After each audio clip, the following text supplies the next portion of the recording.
Same question by every member of the NYPD, and when they'd run out of interrogators, they handed me over to the DA's office and then stuck me in the hall to wait. I figured they at least owed me a few phone calls, preferably in a quiet office with a door that closed. Based on the idiotic assumption that Mr. Goodwin and I are both cretins. So what happens today? Mr. Rawcliffe took advantage of the absence of Mr. Goodwin, whom he fears and petulantly envies, and entered my house by force. That's a lie. I rang. Shut up! He was ass enough to think that I would speak with him. Naturally, I ordered him out. And when I persisted in my refusal, I turned to leave, and he put a hand on me.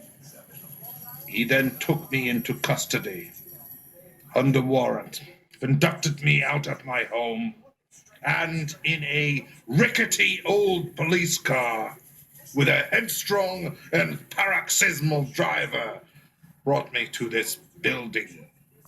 I had assumed charitably that it was some major misapprehension that had driven Mr. Rawcliffe to this frenzied zeal. But I learned from you, Mr. Bowen, that it was merely a fit of nincompoopery.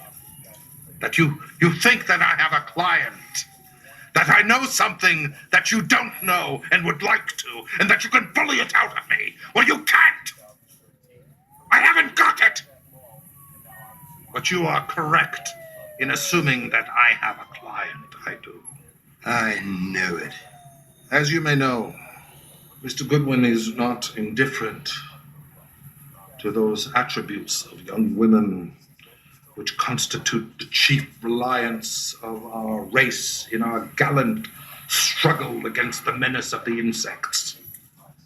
He is also especially vulnerable to young women who have a knack for stimulating his love of chivalry and adventure. Priscilla Eads was such a woman.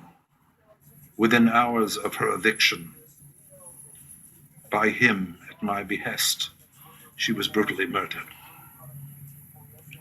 He then bounded out of my house like a man obsessed, after telling me he was going single-handed after the murderer. It was pathetic, but also thoroughly admirable. And your callous and churlish treatment of him leaves me with no alternative. I am at his service. You mean Archie Goodwin is your client? All that rigmarole was leading up to that? I'm hungry. I had a soda fountain lunch. I could eat a porcupine with quills on it. Let's go home.